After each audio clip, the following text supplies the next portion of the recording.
안녕하세요. 사연에 빠지다의 DJ 민영입니다. 오늘도 두 가지 사연 준비되어 있으니 재미있게 들어주시고요. 구독과 좋아요 버튼도 눌러주세요. 그럼 오늘의 사연 바로 시작해 볼게요. 안녕하세요. 살다 보니 제가 이런 채널에 사연을 보내는 날이 다 오네요. 대부분 사연들이 그렇듯 제 사연도 남편 그리고 시댁 식구들에 관련된 기막힌 이야기입니다. 저는 운 좋게도 나름대로 넉넉한 집안에서 태어나 부족할 것 하나 없이 자랐습니다. 20대 시절에 저는 친구들이 말하길 전형적인 철없는 부잣집 아가씨였습니다. 어렸을 적부터 원하는 것이 있으면 모두 가질 수 있었고 부모님께서는 외동딸인 저를 정말 예뻐해 주셨어요. 주변의 모든 어른들이 저를 예뻐라 예뻐라 하시며 호통 한번 치시지 않고 오냐오냐 키웠으니 공주님이 따로 없었죠. 세상이 마냥 아름답게만 보였습니다. 솔직히 말해서 저 스스로도 제가 철이 늦게 들었다고 생각합니다. 지나치게 순수하고 세상 물정을 모르는 아가씨였죠. 그러니 얼굴만 번지르르 하고 실속은 전혀 없는 남편 같은 남자에게 홀라당 넘어가 결혼을 한 거 아니겠습니까? 남편과 저는 대학에서 처음 만난 사이였어요. 당시 저는 경영학과의 신입생이었고 남편은 의과대학에 다니는 학생이었습니다. 친구의 소개로 만난 사이였고 저는 남편에게 첫눈에 반했습니다. 저희 둘의 나이 차이는 궁합도 안 본다는 4살 차이였어요. 철없는 신입생이 보기에 4살 차이 의대생 오빠는 그저 멋있게만 보였습니다. 남들보다 저를 좀 더 잘 챙겨주는 것 같고 다정한 말투로 걱정도 해주고 잘생긴 얼굴로 웃어주기까지 하니 저도 모르게 남편에게 마음이 갔습니다. 결국 급속도로 사이가 발전해 연인이 되었어요. 20살이 된 후 처음으로 하는 연애에 정말 행복했습니다. 그렇지만 남편은 잘난 외모와는 다르게 소문이 그닥 좋지 않은 남자였어요. 제가 남편과 교제를 시작했다는 소식에 과선배들이 하나같이 저를 걱정하기 시작했습니다. 처음에는 그저 남편과 저 사이를 질투하는 사람들이 제게 거짓말을 하는 것이라 생각했지만 시간이 좀 지나고 나니 그게 아니라는 것을 알게 되었어요. 남편은 학교에서 소문난 바람둥이였습니다. 잘생긴 놈은 얼굴값 한다고 남편이 그 말에 딱 들여맞는 인간이었던 거예요. 남편은 지독하게 여자를 밝히기로 유명한 사람이었고 소문이 어찌나 무성한지 의과대가 아닌 경영대 학생들도 전부 그를 알고 있을 정도였어요. 그 사실을 알고 있던 여자 선배들은 아무것도 모르는 신입생인 저를 걱정해 준 것이었습니다. 처음 그 소문을 듣게 되었을 때는 충격적이긴 했지만 남편이 잘생기고 매력적이니 여자들에게 인기가 많은 것은 당연한 일이라는 생각이 들었습니다.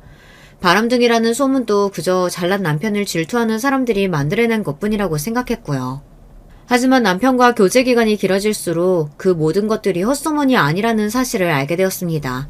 남편은 저를 두고 다른 여자들에게 예쁘다, 귀엽다는 등의 칭찬을 남발했어요. 심지어 제가 바로 옆에 있을 때도 마찬가지였습니다. 제가 그런 남편에게 왜 다른 여자들 칭찬을 하냐 따져 물으면 그냥 순수한 선의로 칭찬하는 거다. 사회생활의 일종이다. 그럼 난 평생 다른 사람 칭찬도 하지 말고 살라는 거냐. 오히려 적반하장으로 화를 냈습니다. 아무리 칭찬이 사회생활의 일종이라고 한들 솔직히 정상적인 남자라면 연인 앞에서 다른 여자에게 이쁘다는 등의 칭찬은 안 하는 게 맞지 않습니까? 게다가 남편은 빈번히 낯선 여자들과 단둘이 식사를 하거나 만남을 가졌습니다.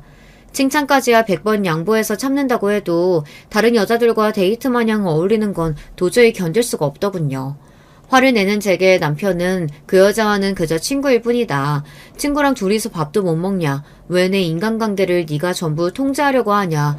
오히려 저를 이상한 사람으로 몰아갔습니다. 지금 와서 돌이켜보면 정말 말도 안 되는 논리였죠. 하지만 당시 20대 초반이었던 저는 남편만큼 노련하지 못했습니다. 게다가 순수하고 철없던 시절 처음으로 했던 연애였기에 더더욱 남편에게 휘둘릴 수밖에 없었습니다. 결국 그렇게 대학생활 내내 다른 여자들과 어울리는 남편을 지켜보기만 하다 졸업을 했어요. 가장 비참했던 것은 그런 남편에게 헤어지자는 말을 차마 꺼낼 수 없었다는 것입니다. 제가 남편을 많이 좋아했거든요. 남편은 제가 어린 시절 상상했던 백마탄 왕자님 같은 남자였어요. 잘생긴 외모에 큰 키, 다정한 성격에 무려 의대생이었으니 능력까지 좋았죠. 집안 배경에 대해서는 잘 알지 못하지만 평소 돈도 시원시원하게 쓰고 씀씀이가 큰 것 같아 보여서 부잣집 아들 같았습니다. 그렇게 꽃다운 20대 초반의 청춘을 전부 남편에게 가져다 바친 저에게 남은 것은 비참한 이별이었습니다.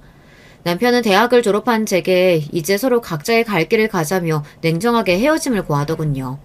어떻게 사랑이 변하냐. 나는 참을 만큼 참고 양보할 만큼 양보하며 버텼다.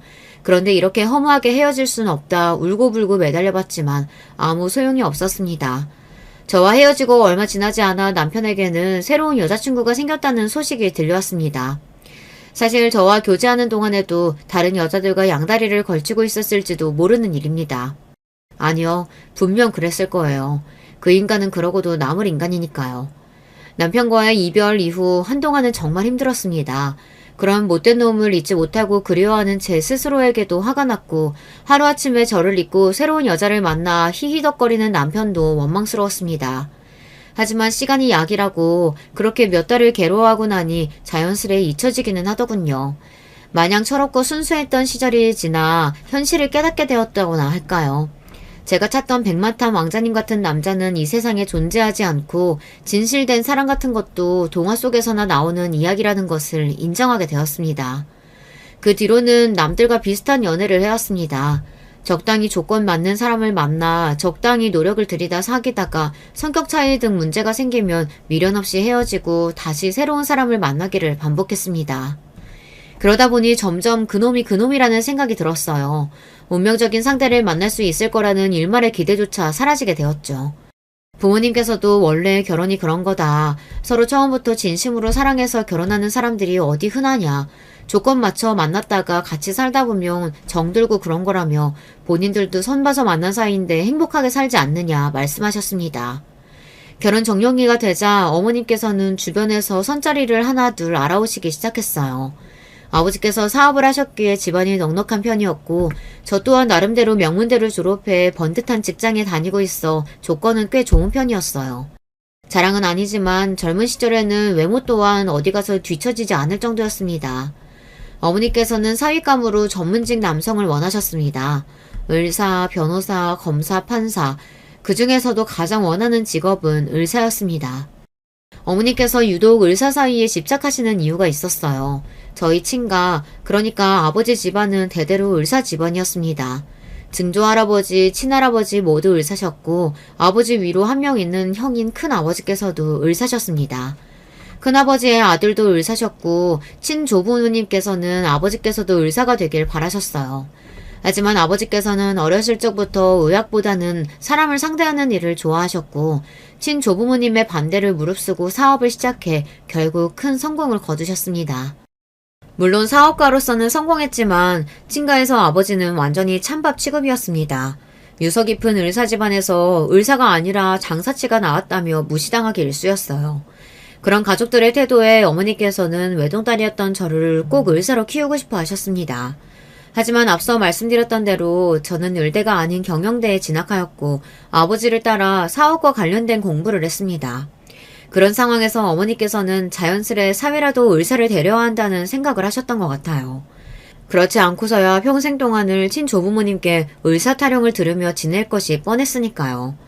수많은 의사들과 소개팅을 했지만 조건에 딱 맞는 사람을 찾기는 쉽지 않았습니다. 처음으로 만났던 의사는 40대 후반의 남자였는데 몹시 뚱뚱한 체구에 식탐이 많은 사람이었어요.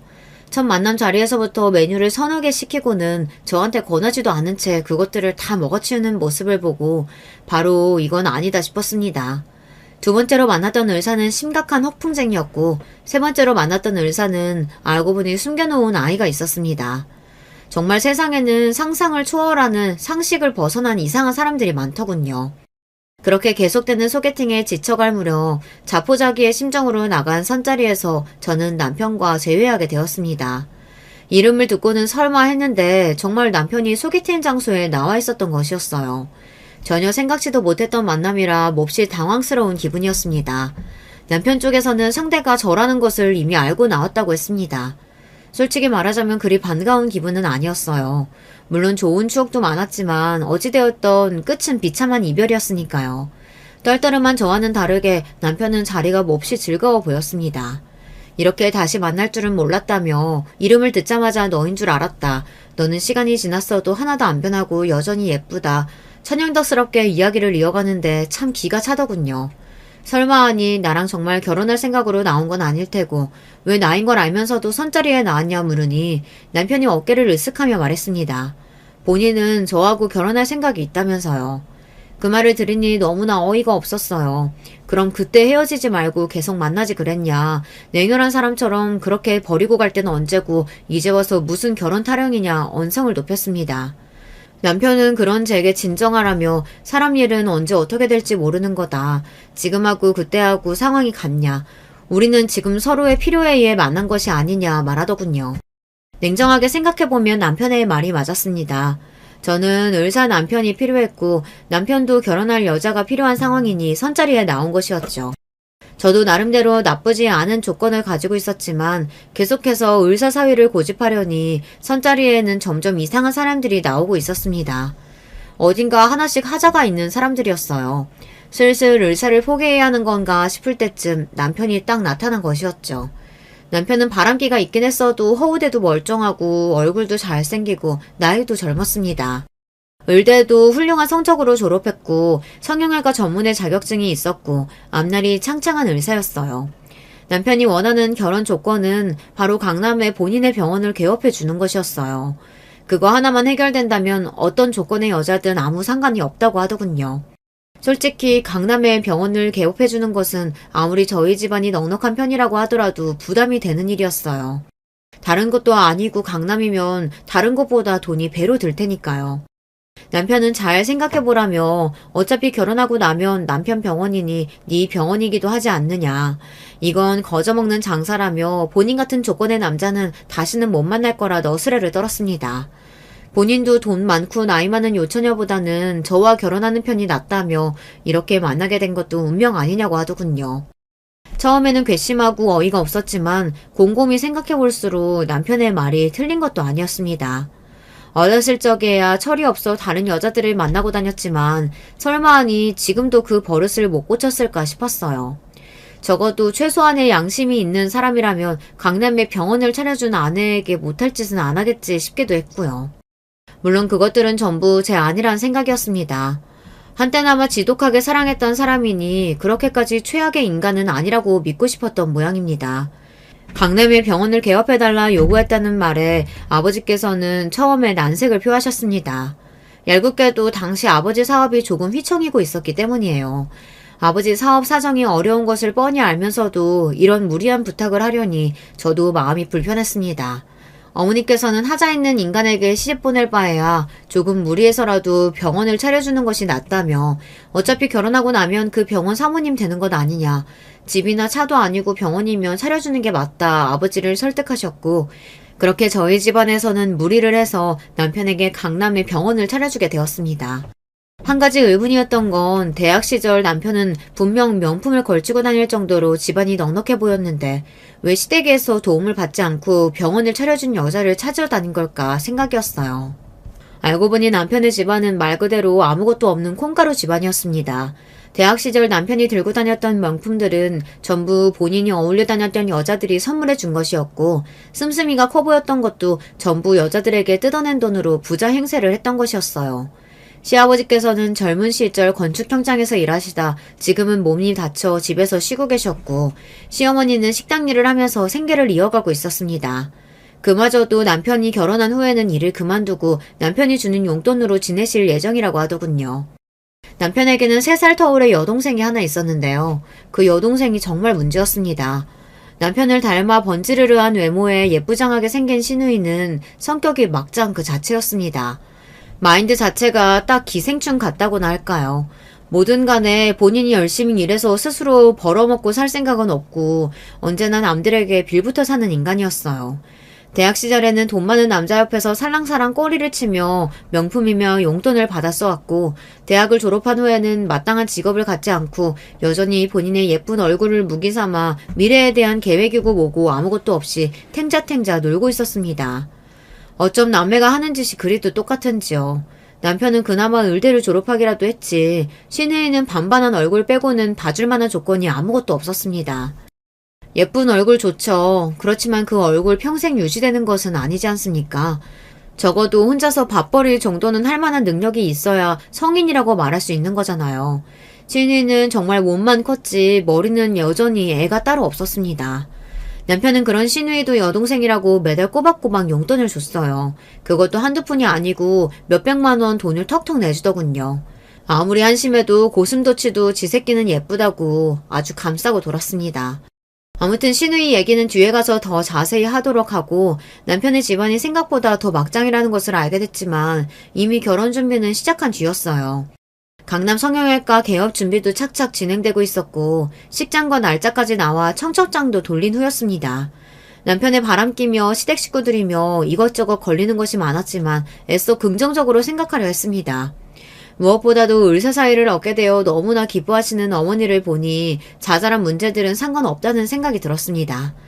친조부모님께서도 의사 사이를 드렸다는 말에 눈에 띄게 반색하시며 드디어 집안꼴이 제대로 돌아간다 좋아하셨어요. 남편이 겉으로 보기엔 번지르르하고 허우대도 멀쩡하고 어른들께도 싹싹하니 잘하는 성격이라 친조부모님께서는 사위 한번 잘 드렸다며 칭찬을 쏟아내셨죠. 그렇게 남편을 몹시 예뻐하셨습니다. 그런 모습을 보니 결혼 후 생길 자잘한 문제들은 제가 알아서 잘하면 된다는 생각이 들었습니다. 아주 오만한 생각이었죠. 남녀 사이의 결혼은 둘의 만남이 아니라 집안끼리의 만남이라는 것을 깨닫지 못하고 있었던 거예요.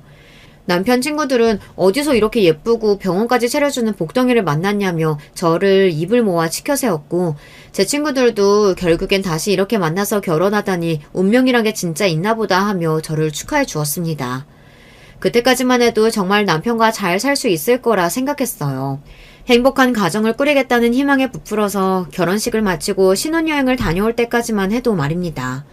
꿈만 같았던 신혼여행에서 돌아온 후 저와 남편은 강남병원 근처의 오피스텔에서 신혼생활을 시작했습니다. 남편은 격떨어지게 무슨 오피스텔이냐, 아파트에 살아야 한다 고집을 부렸지만 이미 병원 개업에 너무나 많은 돈을 썼던 저희 집안에서는 강남에 있는 아파트를 구할 여력이 없었습니다. 오피스텔도 제가 모아두었던 돈의 영혼까지 끌어모아 마련한 것이었어요. 남편은 집은커녕 혼수 하나도 제대로 해오지 않았으면서 매사에 불만이 많았습니다. 남들한테는 엄청난 부잣집 딸과 결혼했다고 떵떵거리며 자랑이란 자랑은 다 해놓았는데 오피스텔에 산다는 것을 들키면 얼마나 망신이겠냐며 적반하장으로 제 탓을 하더군요. 신혼 초부터 남편과 언성을 높이며 싸우고 싶지 않았기에 여기서 조금만 지내다 아버지 회사 사정이 다시 좋아지면 부탁드려 보겠다 어찌저찌 이야기를 마무리했습니다.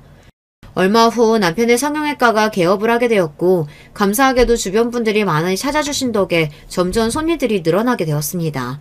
강남에 입지 좋은 곳에 개업한 병원이니 손님이 적기도 어려웠었지만 날이 갈수록 입소문을 타고 손님들이 줄을 서서 찾아올 정도가 되었어요. 남편도 눈꽃을 새 없이 바쁘게 되었습니다. 병원에서 밤을 새고 돌아오는 날이 잦아졌고 아무리 병원 일이 바쁘다지만 이렇게까지 바쁠 일인가 싶더군요. 병원 일에 대해서는 잘 모르지만 솔직히 원장이 바쁘면 얼마나 바쁘다고 며칠을 내리 연속으로 야근을 하나 싶었습니다. 다른 사람도 아니고 바람기가 다분한 남편이다 보니 자연스레 의심이 들 수밖에 없었어요. 그동안은 바빠서 그런 거겠지 하고 넘기려고 했지만 의심을 무턱대고 덮어둔다고 사라지진 않았습니다. 설마 결혼한 지 얼마나 됐다고 벌써 바람을 피겠어 싶은 마음도 있었어요. 남편과의 사이가 그리 나쁘지도 않았고요.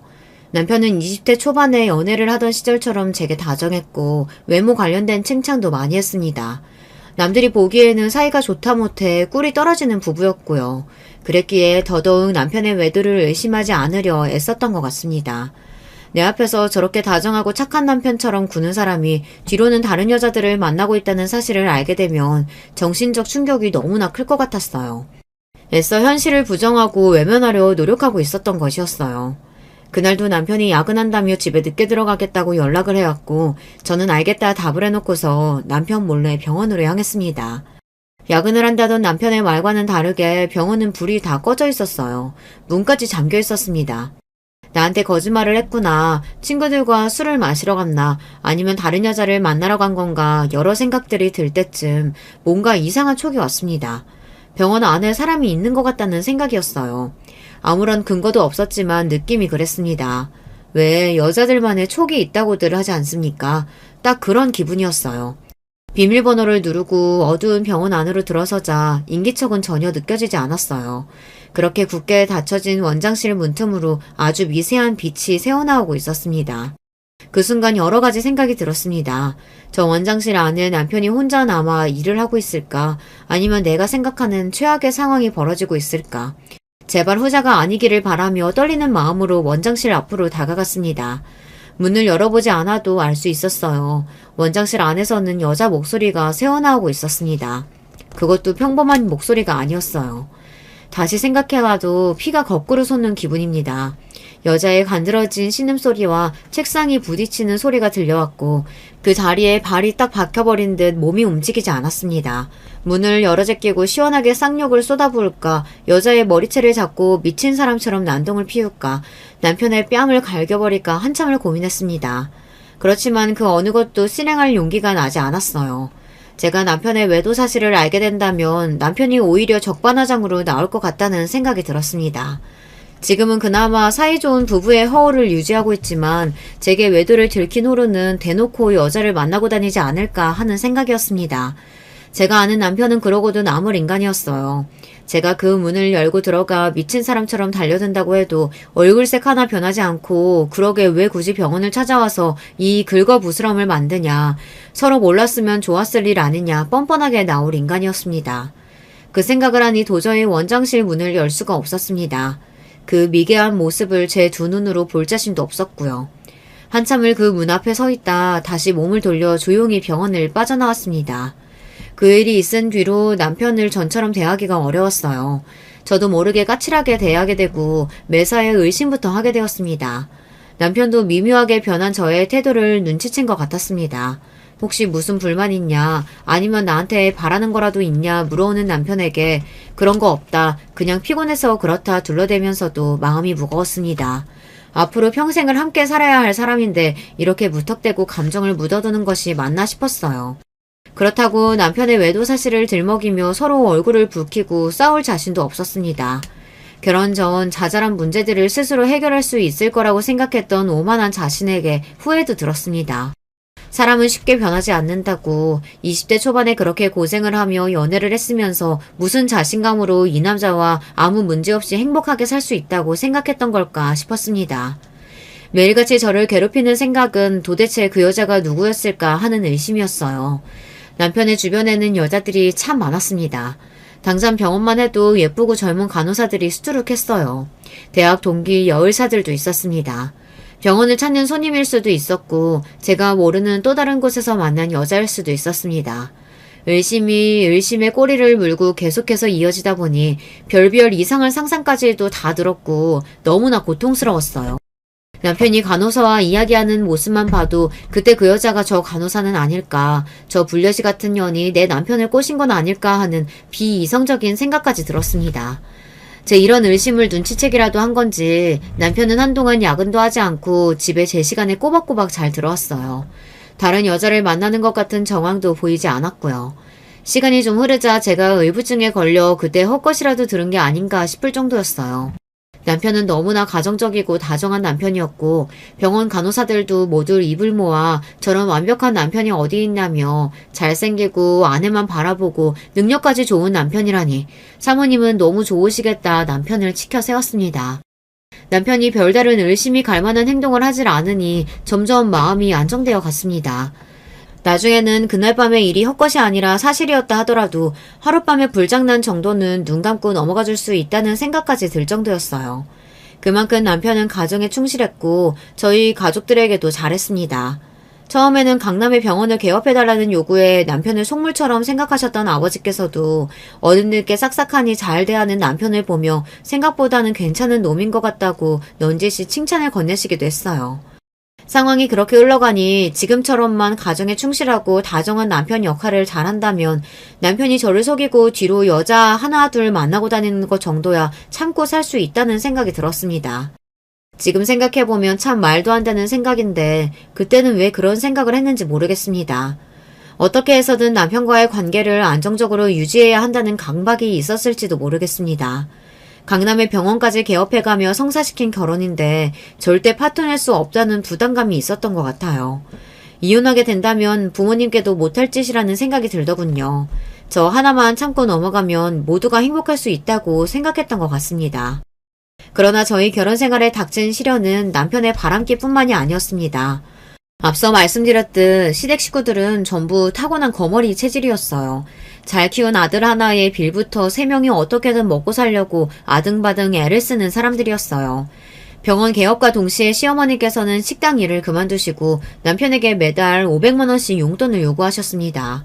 사정이 어려우신 시부모님을 도와드리는 것이야 그리 부담스러운 일은 아니었지만 액수가 문제였습니다. 500만 원이 어디 땅 파서 나오는 돈인가요? 물론 남편의 병원 수입이 그의 몇 배가 되긴 했지만 그렇다고 그 돈을 남편 맘대로 쓸 권리가 있는 건 아니지 않습니까? 게다가 시부모님뿐만 아니라 사지 멀쩡한 시누이까지 달에 몇백씩은 기본으로 퍼주니 머리가 아플 지경이었어요. 그 문제로 남편과 여러 번 말다툼을 했지만 남편은 요지부동이었습니다. 몸이 아프신 시부모님께 달에 500만 원도 못 드리냐. 내가 한 달에 버는 돈이 얼만데 겨우 그거 가지고 쪼잔하게 그런 식으로 구냐. 그리고 여동생은 곧 있으면 본인이 알아서 잘 벌어먹어 살 거다. 취업 준비하는데 보태라고 조금씩 용돈 주는 것이 그렇게 거슬리냐. 당신은 동생이 없어서 모르는 거다. 어쩜 그렇게 뻔뻔하게 사람을 쫌생이처럼 몰아가던지요. 게다가 시누이는 남편에게 용돈을 허구한 받아다 쓰는 것도 모자라서 병원에 찾아와 무료로 시술을 받기까지 했습니다. 어쩌다 한두 번 오는 거라면 몰라도 매일매일 지치지도 않는지 필러며 주사며 눈 돌아가게 비싼 시술들을 돈이 맡겨놓기라도 한 듯이 요구했습니다. 얌전히 와서 얌전히 시술을 받고 가는 것도 아니었어요. 시누이가 병원에 오는 날이면 꼭 사고가 터졌습니다. 시누이 성격이 워낙 알가닥에 아나무인 뻔뻔 그 자체라 조금이라도 자기 마음에 안 드는 일이 생기면 앞뒤 안 가리고 따지고 들고도 했습니다. 간호사가 주사를 아프게 놨다든지 간호사들끼리 자기 뒷담화를 했다든지 말도 안 되는 트집을 잡으며 화를 내고 병원 분위기를 망쳐놓기 일쑤였어요. 참다 못한 제가 이런 식으로 행패 부릴 거면 다시는 오지 말라 쓴소리를 했지만 신우이는 제 말을 귀뚱으로 들었습니다. 본인 오빠 병원에 오는데 언니가 뭐라고 이래라 저래라 하냐면서요. 남편이 워낙에 신우이를 싸고 들었으니 그런 방자한 태도도 이해가 갔습니다. 저도 어렸을 적에 부모님께서 하도 오냐오냐 키우신 탓에 20대까지만 해도 완전히 공주님 같은 성격이었으니까요. 그래도 저는 남편과 연애하고 사회생활을 겪으며 어느 정도 철이 들었는데 시누이는 여전히 온실속 화초 그 자체였습니다. 그것도 성격이 무지 더러운 화초였어요. 도저히 상식적인 대화가 통하지 않는 상대였고 몇 번 말다툼을 하고 난 뒤로는 똥이 무서워서 피하나 더러워서 피하지 하는 생각으로 멀리하게 되었습니다. 매달 500만 원씩 받는 용돈으로는 부족하셨는지 시어머니께서는 틈만 나면 제게 전화를 해 이거 해달라 저거 해달라 요구를 하셨습니다. 다른 집 며느리들은 패키지로 크루즈 여행을 보내준다더라. 누구 집 엄마는 생일 선물로 명품백을 받았다더라 하면서 어찌나 부담을 주시던지요. 참다 못해 제가 이런 전화는 당신이 알아서 해결하라 남편에게 한마디 하자 남편은 어머니가 평생 이런 것들을 제대로 누려보신 적이 없어서 요즘 좀 신이 나신 거다. 겨우 전화 몇 번 했다고 그게 그렇게 불만이냐 바로 제 탓을 했습니다.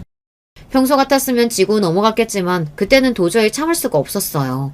당신 가족들한테 매달 생돈이 몇백만 원씩 보내주는 것도 아까운데 명품백에 크루즈 여행까지 갖다 바쳐야 하냐 언성을 높이자 남편은 우리 가족들이 남도 아니고 어떻게 말을 그따위로 할 수 있냐며 화를 내더군요. 결국 그 싸움 이후로 남편과의 사이가 눈에 띄게 서먹해졌고 한동안 가정에 충실하던 남편은 다시 바깥으로 돌기 시작했습니다. 그러던 어느 날 남편은 갑자기 제게 20억짜리 아파트를 사겠다며 일방적인 통보를 해왔습니다. 너무나 갑작스러운 이야기에 그게 무슨 말이냐 묻자 그동안 이 좁아터진 오피스텔에서 사느라 너무 힘들었으니 이사를 가야겠다는 겁니다. 돈이 어디 있어서 20억짜리 아파트를 사냐 되묻자 남편은 병원을 담보로 대출을 받겠다고 했습니다. 저는 그런 남편에게 말이 되는 소리래라. 막말로 병원은 지금 장사가 잘 되지만 언제 망할지 모르는 일이다. 만약 의료사고라도 터져서 병원이 문을 닫게 되면 그 빚은 다 어떻게 갚으려고 그러냐. 남편을 뜯어말렸지만 남편은 고집불통이었습니다. 무조건 20억짜리 아파트에서 살아야만 병원장 체면이 선다며 아파트로 이사간 후 지금까지 미뤘던 집들이도 다 치워버리겠다며 큰 소리를 떵떵 치더군요. 결국 저희는 병원을 담보로 20억 대출을 받게 되었어요.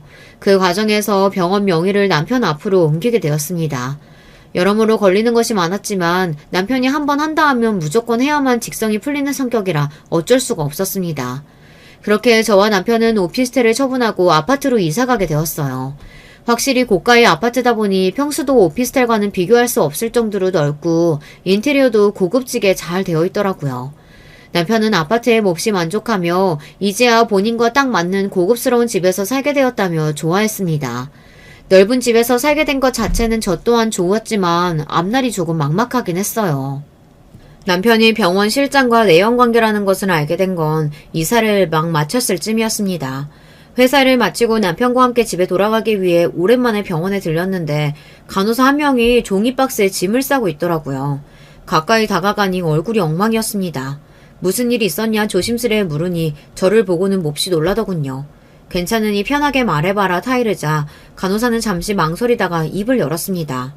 본인은 이 병원에 들어온 지 이제 막 2달이 된 막내 간호사인데 실장님의 갑질에 못 참고 오늘부로 일을 그만두었다고요. 막내 간호사는 그만두는 마당에 전부 말씀드리겠다며 제게 정말 놀라운 이야기를 쏟아냈습니다. 병원 실장과 저희 남편이 예연관계라는 사실을 병원의 모든 간호사들이 다 알고 있다. 그런데 실장이 입단속을 시켜서 사모님 앞에서는 다들 원장님께서 아내 바라기니 뭐니 말도 안 되는 소리를 하는 거다. 사모님이 안 계실 때는 실장이 지가 진짜 원장님 부인이라도 되는 듯 갑질을 하고 간호사들을 부려먹는다. 실장 갑질에 못 이겨 그만둔 간호사들이 한둘이 아니다. 저도 버텨보려고 했는데 도저히 못 해먹겠어서 나가는 거다. 못 믿겠으면 지나가는 간호사들 붙잡고 물어봐라. 둘이 바람피고 있는 거 모르는 간호사가 없다. 다들 한통속이다. 도무지 믿기지 않은 이야기를 쏟아내는데 머리가 띵해졌습니다. 집에 돌아오는 길 내내 그날 밤의 일이 떠올랐습니다. 원장실에서 남편과 함께 있었던 그 여자가 그런 병원 실장이었겠구나. 그 실장은 평소에 일도 빠릿빠릿하게 잘하고 제게도 싹싹하게 굴던 여자라 개인적으로 예뻐하던 동생이었습니다. 뒤에서 남편과 그렇게 더럽게 붙어먹고 있는 줄도 모르고 명절이면 보너스를 챙겨주고 병원에 들릴 때마다 안부를 물으며 가까이 지냈었다니. 그 여자가 속으로 저를 얼마나 비웃고 무시했을지 정말 천불이 나는 기분이었어요. 그러나 그 사실을 알게 되었다고 해서 제가 할 수 있는 일은 없었습니다. 앞서 말씀드렸듯 남편에게 제가 둘의 외도 사실을 알고 있다고 말을 꺼내면 허울뿐이나마 유지됐던 부부관계가 완전히 파탄이 날 것 같았고 당시에 저는 어리석게도 그게 너무나 두려웠습니다. 게다가 이미 병원 명의도 남편 앞으로 돌려놓은 마당에 이혼을 하게 되면 겨우 위자료 몇천만 원이나 받고 헤어지게 되는 것 아닌가. 내가 둘 사이에서 사라져주면 둘이 재혼해서 행복하게 살게 만들어주는 꼴이 아닌가 싶은 생각이 들더군요. 그렇게 괴로운 마음으로 시간을 보내던 와중 저는 우연히 여고 시절 동창을 만나게 되었습니다. 동창은 고등학교 시절 저와 가장 친하게 지냈던 친구였는데 20살이 되자마자 외국으로 유학을 떠났다 얼마 전 한국으로 돌아왔다고 했어요. 입국하자마자 제가 생각나서 연락처를 수소문해 연락을 해왔다고 했습니다. 한창 힘든 시기를 보내고 있던 터라 오랜만에 만난 친구가 너무나 반가웠습니다. 친구와 이런저런 근황 이야기를 나누다가 술이 몇 잔 들어가니 남편 이야기를 하게 되었어요. 실은 남편이 병원 실장과 바람을 피고 있다. 그러니 이 상황을 어떻게 해결해야 할지 모르겠다. 제 이야기를 전부 들은 친구는 몹시 화를 내며 세상에 그런 쓰레기 같은 인간이 다 있냐며 본인이 도와줄 테니 걱정 말라 저를 위로해 주었습니다. 걱정해주는 마음은 고마운데 네가 어떻게 날 도울 수 있냐 물으니 친구는 자기가 다 계획이 있으니 본인이 시키는 대로만 하라고 하더군요.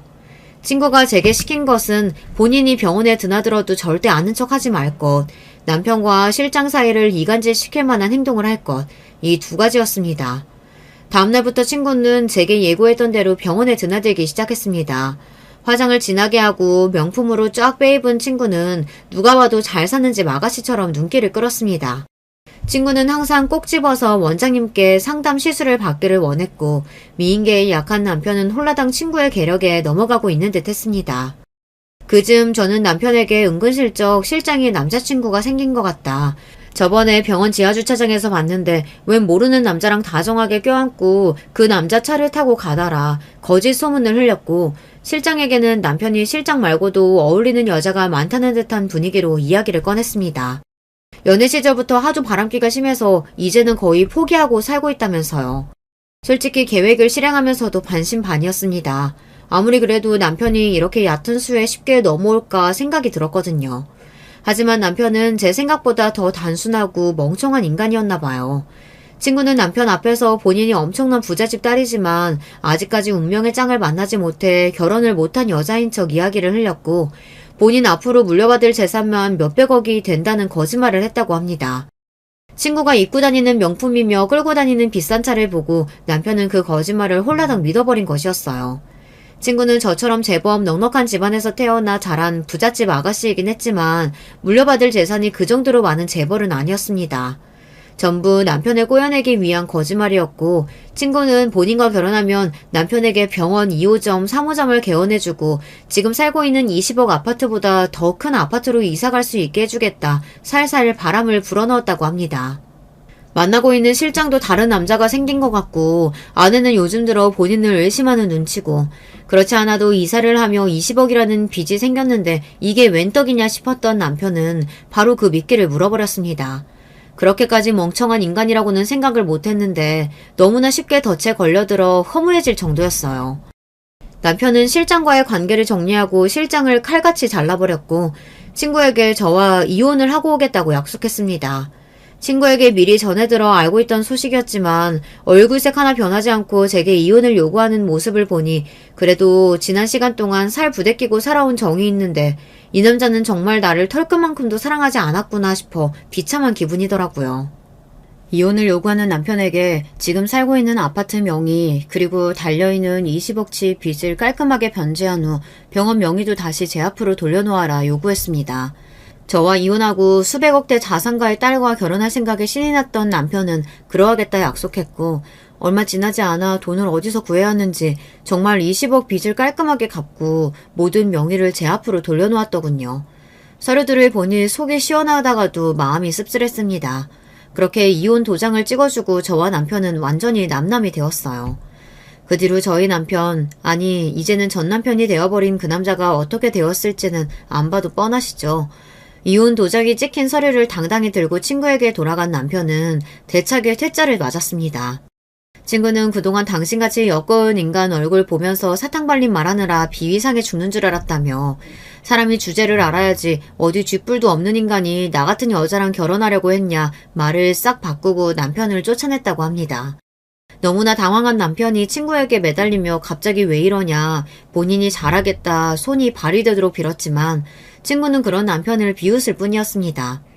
갑작스레 태도를 바꾼 친구의 무언가 이상하다 느낀 남편은 그제서야 친구의 뒷조사를 했고 친구가 저와 친구 사이라는 것을 어떻게 알게 되었는지 그 길로 저를 찾아왔습니다. 이건 명백한 사기행위고 기만행위다.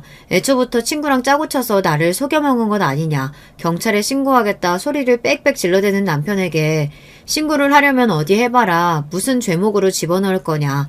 남녀가 연애를 하다 마음이 안 맞으면 헤어질 수도 있는 것 아니냐. 내 친구가 너한테 이혼하라고 칼을 들이밀고 협박을 했냐. 아니면 너한테 재산을 다 주겠다고 서약서를 쓰기로 했냐. 친구 말 듣고 홀라당 이혼해버린 건 너 스스로 아니냐. 어디서 남의 탓을 하며 언성을 드높이냐. 저도 지지 않고 악을 썼습니다. 알고 보니 남편이 병원 앞에 달린 20억치 빚을 다 갚을 수 있었던 이유는 시부모님의 도움 덕분이었어요. 가진 것이 아무것도 없다며 제게서 매달 몇백만 원씩 돈을 받아가셨던 시부모님께서는 시골에 숨겨두었던 땅이 제법 크게 있으셨던 모양이더라고요. 그 땅을 담보 잡아 20억 대출을 받았던 것이었습니다. 어차피 친구와 재혼하게 되면 다 갚을 수 있는 돈이라고 생각했던 것이죠. 그러나 친구에게 대차게 까여버린 지금 그 돈을 갚을 수 있는 방법은 사라졌고 남편 앞으로는 병원이고 아파트고 아무런 명의가 남아있지 않았습니다. 시부모님께서는 조상 대대로 내려온 땅을 뺏기게 생겼다며 나쁜 년, 발칙할 년, 때려 죽어도 시원찮을 년년 거리시며 제게 욕을 쏟아내셨고 남편도 마찬가지였어요. 이젠 그런 모습을 봐도 아무런 화조차 나지 않았습니다. 그저 불쌍하고 역겨운 인간들이라고 생각이 들 뿐이었죠. 그뿐만 아니라 신우이도 본인 명의로 대출을 받았던 모양이었어요. 그것도 제2금융권에서요. 마땅한 직업도 없는 여자가 어디서 돈을 빌렸나 했더니 사채를 끌어다 쓴 것 같더라고요. 시부모님이 가지고 계시던 땅으로는 20억이라는 큰 돈을 마련할 수가 없었죠. 남편이 신우이를 설득해 사채를 쓰게 한 것 같았습니다. 본인이 재혼만 하면 바로 갚고 너한테도 돈을 떼어주겠다 설득해 사채까지 쓴 모양이던데 신이는 본인 인생 어떻게 책임질 거냐며 남편에게 따지고 들고, 남편은 내가 그동안 너에게 가져다 준 돈이 얼만데 배은망덕하다며 어디서 큰 소리냐 신우이의 뺨을 때리고 아주 난리도 아니었습니다. 그 모습을 보고 있으려니 머리가 아파질 지경이라 경찰 부르기 전에 당장 내 눈앞에서 꺼지라고 소리를 질렀고, 남편은 병원만이라도 본인 명의로 돌려달라며 뻔뻔하게 요구를 해왔습니다. 그런 남편을 보니 참 기가 차더라고요. 도대체 사람이 어떻게 그렇게까지 뻔뻔하고 아나무인일 수 있나. 애초에 그 병원도 우리 아버지가 개업해 주신 것 아닌가. 처음부터 당신 손에는 아무것도 없었다. 전부 당신이 자초한 일이고 욕심부린 벌이다. 이제 당신 애들하고는 평생 엮이고 싶지 않으니 말도 안 되는 소리 하지 말고 썩 꺼지라고 했습니다. 그러나 말로 해서 들을 인간들이었다면 애초에 저를 찾아오지도 않았겠죠. 명의를 돌려주기 전까지는 절대 집에서 한 발자국도 못 움직인다고 말도 안 되는 고집을 부리는 통에 결국 경찰서들을 불러 어거지로 끌어냈습니다. 그날 이후로도 계속해서 연락을 하고 집에 찾아오기에 결국 아파트를 비우고 부동산에 내놓았습니다. 애초에 혼자 살기에는 20억짜리 아파트가 너무 크기도 했고요. 처음 이혼한다는 소식에 몹시 슬퍼하시던 어머니께서도 내막을 다 알고 나시고는 왜 그동안 그런 일들이 있었는데도 말하지 않았냐며 그동안 고생 많았다 저를 위로해 주셨어요. 아버지께서는 내 그놈 처음에 병원 차려달라고 말할 때부터 그런 파렴치한 놈인 줄 알았다며 언성을 높이셨습니다. 그래도 어찌됐든 병원은 물론 아파트까지 전부 제 명의로 돌렸고 깔끔하게 합의 이혼까지 했으니 불행 중 다행이라고 생각했습니다. 남편과 깔끔하게 이혼할 수 있도록 도와준 친구에게는 정말 고마운 마음뿐이에요. 일이 다 마무리되고 친구에게 필요한 것이 있으면 뭐든 말해라. 네가 원한다면 아파트 명의를 네 앞으로 돌려줄 수 있다 말했지만 친구는 고개를 가로저었습니다. 자기가 한 일은 그저 옆에서 남편을 살살 꼬여낸 것뿐이고 친구로서 이 정도 일은 아무것도 아니라면서요. 입장을 바꿔서 만약 저였어도 본인이 이런 상황에 처해 있었으면 발벗고 나서도 도와주지 않았겠냐면서 부담스럽게 친구 사이에 큰돈 주고받지 말자 딱 잘라 제 선물을 거절했습니다. 이제 막 한국에 돌아와 아는 사람도 없고 심심했는데 이혼도 했으니 앞으로 본인과 자주 만나 밥도 먹고 놀아달라며 너스레를 떠는데 너무 고마운 마음이었습니다. 친구와는 지금도 일주일에 2번씩 만나 함께 식사도 하고 쇼핑도 하는 가까운 사이예요. 휘청이던 아버지 사업은 최근 들어 다시 제자리를 찾아가고 있고 병원도 세를 내주어 매달 큰돈이 월세로 들어오고 있습니다. 아파트가 팔리면 그 돈은 전부 부모님께 그대로 드릴 생각이에요. 어렸을 적부터 저를 키워주시고 제가 결혼할 수 있도록 어려운 상황에도 병원까지 개업해주신 분들께 약소하게나마 보답한다고 생각하려고요. 어머니께서는 아이도 없고 아직 젊은 나이니 더 늦기 전에 재혼처를 알아보시고 싶은 눈치였지만 저는 남편과의 일을 겪고 나서 결혼 생각이 싹 사라졌습니다. 앞으로 한동안은 남자한테 눈길도 주지 않을 것 같아요. 그동안 마음고생한 스스로에게 재충전할 시간을 주고 싶습니다. 그리고 아무리 생각해도 전 남자 보는 눈이 너무 없는 것 같아요. 그런 쓰레기 같은 인간에게 2번이나 반해 제 무덤을 스스로 팠으니 말입니다. 좀 더 나이가 들고 연륜이 생기면 괜찮은 남자를 알아볼 수 있게 될지도 모르는 일이지만 일단은 남자보다 제 일에 집중하려고 합니다. 대학 동기들을 통해 건너 들려오는 소문으로는 전 남편은 서울 구석에서 페이닥터로 일하고 있다고 하더라고요. 그마저도 일하는 족족 빚 갚는 데 써야 할 테니 온 가족이 옹기종기 모여 어디 반지 앞방에서나 살고 있을지 모르겠습니다. 이제는 신경 쓸 필요도 없고 궁금하지도 않은 이야기입니다. 빚쟁이들에게 쫓겨가며 불쌍하게 살고 있든 끼니도 제대로 해결하지 못하고 거지들처럼 길거리에 앉아있든 전부 자업자득이라고 생각합니다. 애초에 남편이 바람도 피지 않고 쓸데없는 욕심만 부리지 않았다면 평생 시댁 식구들 모두 남편에게 빨대 꽂고 잘 살 수 있었을 텐데요. 남편이 멍청한 데다 욕심만 많았던 덕에 제가 이렇게 시원하게 복수에 성공했으니 나름대로 고마운 일일지도 모르겠네요. 어찌되었던 제 이야기는 여기서 마무리하겠습니다. 들어주신 모든 분들께 감사드리고 모두 좋은 하루 되시길 바랄게요. 안녕하세요. 저는 서울 사는 50대 여자입니다. 요즘 부쩍 날씨가 더워졌는데 여러분은 어떻게 지내세요? 에어컨과 선풍기가 없다면 저는 벌써 더위를 먹었을 거예요. 유난히 더위에 약해서 여름이 되면 몸에 열이 나고 땀도 무척 많이 흘린답니다. 밖에 나갈 때는 걸어야 하는 상황이 오면 반드시 양산을 들고 나가곤 해요. 집에서도 항상 얼음물을 먹을 정도로 더위에 약한 제가 오늘은 이 무더위를 날려버릴 시원한 사연을 가져왔습니다. 제가 인생을 살며 참 다사다난했는데요. 그 중에서도 제일 시원한 사이다 사연이랍니다. 이 사건을 생각하면 자다가도 웃음이 나올 정도로 통쾌한 사연이니 끝까지 집중해서 들어주세요. 오늘 얘기할 사연은 바로 제 딸과 관련된 사연이랍니다. 이 사연을 듣는 분 중 혹시 자식이 있는 분들 있으세요? 모든 부모라면 공감할 텐데 제 인생은 딸을 낳기 전과 후가 아주 다르답니다. 사실 딸이 태어나기 전의 인생은 잘 기억도 나지 않아요. 우리 미영이 학교에서 엄마 없다고 누가 놀려도 절대 기죽지 마. 알겠지? 네 엄마는 너를 얼마나 사랑했는지 몰라. 비록 몸이 좋지 않아서 이른 나이에 하늘로 갔지만 아빠는 엄마가 하늘에서 우리를 보고 있다고 생각해. 나도 우리 엄마가 항상 아빠랑 내 주변에 있다고 생각해. 그리고 학교에서 애들이 엄마 없다고 놀려도 나는 아무렇지도 않아. 그런 사소한 놀림에 상처받지 않으니까 아빠도 내 걱정은 안 해도 돼. 아휴, 네 엄마 닮아서 말은 청산유수다. 우리 미영이 말하는 것을 보면 꼭 먼저 죽은 네 엄마가 생각이 나. 네 엄마도 진짜 똑똑하고 당찬 여자였거든. 아무튼 아빠는 우리 미영이가 행복하게 살았으면 좋겠어. 저는 엄마가 없이 자라서 제 소원은 내 자식에게 사랑을 많이 주는 엄마가 되는 거였습니다. 학창시절에 엄마가 없다고 놀림을 받는 일도 적지 않았지만 그럴 때마다 상처를 받고 의기소침하진 않았어요. 그저 지나가는 과정이라고 생각했습니다. 힘들 때마다 오히려 공부에 매진했더니 성적도 높아서 나중에는 친구들이 저를 놀리지도 않았어요. 미영아, 그렇게 혼자 도서관에 남아서 제일 마지막까지 공부하더니 결국 대학에 합격했구나. 진짜 축하한다. 선생님은 미영이가 이렇게 좋은 대학에 입학할 줄 알았어.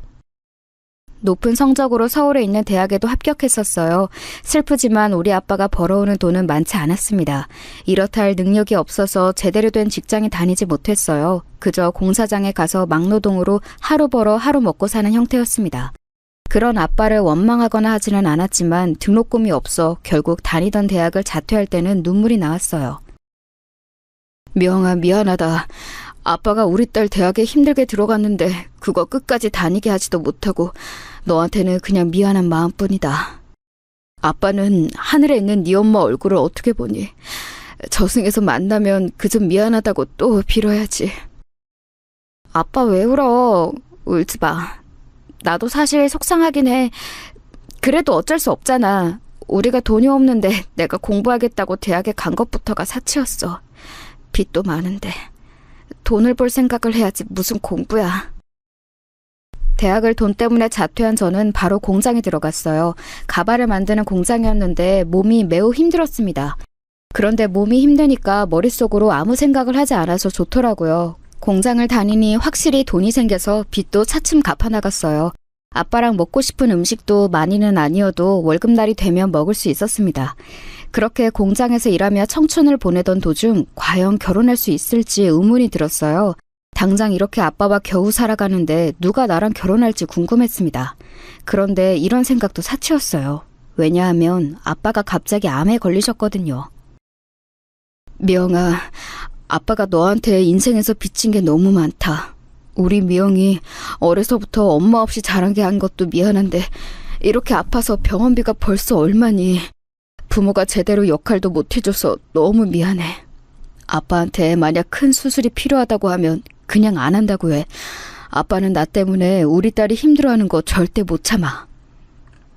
그걸 말이라고 해? 내가 왜 이렇게 대학도 자퇴하고 공장에 들어가서 개같이 돈 버는데? 그거 다 아빠랑 행복하게 살려고 그러는 거잖아.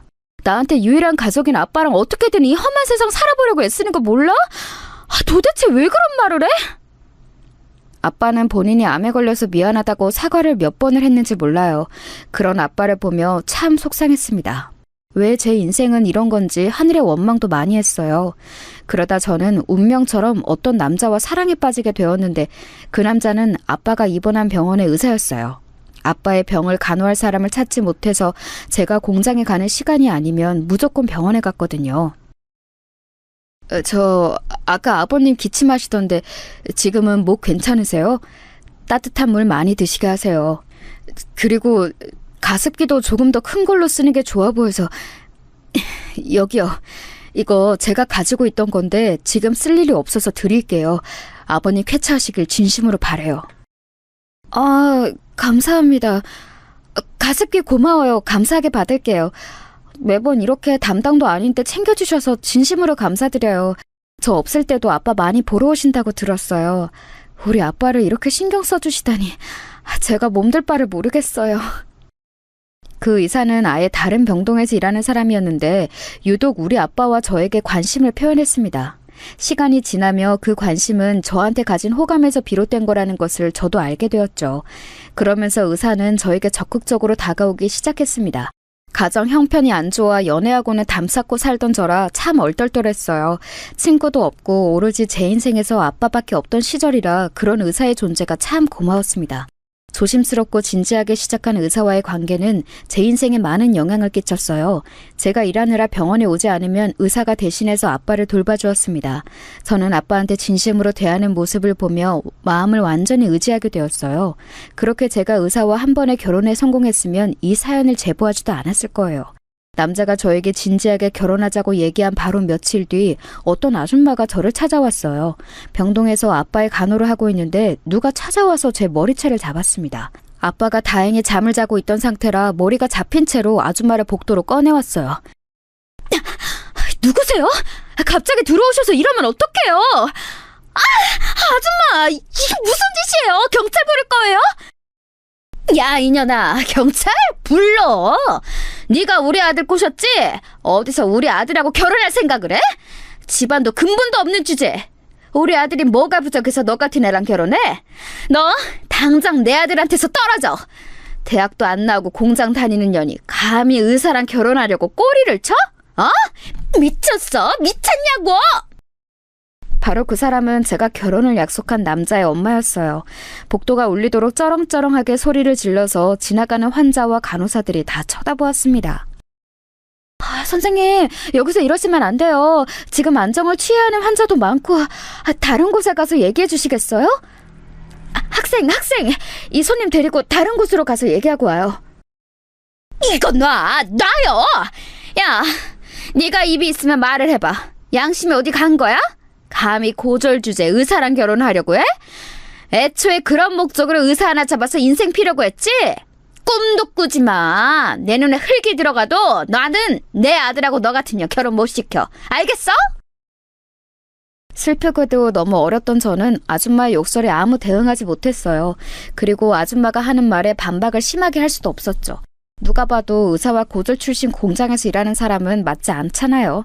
그래서 그저 눈물을 흘리고 있었는데 그때 남자가 호출을 받고 사건이 발생한 곳으로 달려왔습니다. 어머니, 여기서 뭐 하시는 거예요? 미영 씨, 죄송해요. 제가 며칠 전에 결혼 얘기를 슬며시 꺼냈는데 우리 부모님이 아직 옛날 분들이라. 엄마, 제가 잘 설명한다고 했잖아요. 설명? 다 필요 없어. 나는 죽어도 저 여자랑 결혼 못 시키니까 그렇게 알아. 다 죽어가는 환자를 장인어른으로 모시고 싶니? 네가 하도 착하고 순진해서 뭘 모르나 본데. 저 여자가 애초에 다 우리 재산을 노리고 접근한 거라고. 저는 제가 만나던 그 의사가 얼마나 잘난 집안인지 몰랐어요. 그저 저를 위로해주고 하도 우리 아버지를 잘 챙겨줘서 만났던 거였거든요. 그렇게 한바탕 소동이 지나가고 저는 결혼 생각을 접게 되었습니다. 미영 씨, 내가 대신 미안해요. 우리 엄마가 이렇게 병원에 찾아와서 난리칠 줄은 전혀 몰랐어요. 그러니까 결혼하지 말자는 그 말 취소하면 안 될까요? 저는 미영 씨를 보자마자 첫눈에 반했어요. 제 인생에서 미영 씨 같은 사람을 다시 만날 수는 없을 것 같아요. 미영 씨를 놓치면 계속 후회할 것 같아요. 저도 진영 씨가 좋아요. 그런데 결혼이라는 건 우리가 서로 사랑한다고 사랑만으로 할 수 있는 건 아니잖아요. 그러니까 우리는 여기까지가 맞는 것 같아요. 저도 결혼보다는 지금 아버지 회복에 집중하고 싶어요. 검사 결과를 들으니 아빠도 얼마 남지 않았다고 하더라고요. 실제로 아빠는 그때 암 말기여서 건강이 위독한 상태였어요. 그래서 저는 결혼해서 빨리 아기를 가지고 아빠에게 온전한 가정을 이뤘다는 것을 자랑스럽게 보여주고 싶었거든요. 그런데 이렇게 병원까지 찾아와서 말릴 정도면 결혼 자체가 힘들겠다는 생각이 들었습니다. 진영 씨, 미안해요. 우리 그냥 여기까지만 하고 정리해요. 저는 지금 머릿속에 아빠 걱정으로 가득 찬 상태고 진영 씨 어머님하고 대치하고 싶지 않아요. 다른 불필요한 생각을 하고 싶지 않아요. 미안해요. 그동안 진짜 고마웠어요. 이 은혜는 고맙게 생각해요. 미영 씨, 저는 미영 씨 절대 포기 못해요. 미영 씨가 괜찮아질 때까지 그저 기다릴게요. 우리 부모님의 반대도 제가 어떻게든 해결할게요. 그러니까 안 좋은 생각은 하지 말아요. 지금은 상황을 지켜보도록 해요. 저는 남자에게 그만 만나자고 이별을 고했고 아빠 간호에 집중했어요. 그 뒤로 남자의 엄마도 저를 찾아오지 않았습니다. 그렇게 아빠에게 집중한 지 1년 뒤에 아빠는 그만 엄마 곁으로 떠났습니다. 그때 제 나이가 24살이었는데 지금 생각하면 저 나이에 어떻게 버텼는지 모르겠어요. 한순간에 부모를 다 잃은 저는 너무 속상했고 세상이 원망스러웠습니다. 또한 의지할 곳이 너무 필요했어요. 사실 헤어지자고 했지만 의사는 계속해서 제 곁을 지켜주었습니다. 심지어 아빠가 돌아가시는 그 순간에도 제 옆에 있었어요. 결혼할 때도 계속 끼니를 챙겨주고 아빠에게 필요한 것들을 많이 챙겨주었죠. 헤어졌지만 헤어진 상태로 아무도 보지 않았을 정도였어요.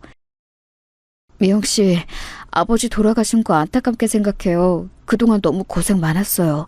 미영 씨는 할 만큼 하셨어요. 하늘에서 아버님도 따님 뿌듯하게 생각하실 거예요. 그러니까 너무 상심하지 말고 미영 씨는 미영 씨의 인생을 살도록 해요. 진영 씨 고마워요. 안 그래도 요즘 의지할 곳이 절실한데 이렇게 저를 생각해 주다니 감동이에요. 제가 힘들 때마다 제 옆에서 누구보다 힘이 되는 존재라 얼마나 고마운지 몰라요. 저는 그렇게 의사와 다시 만나게 되었어요.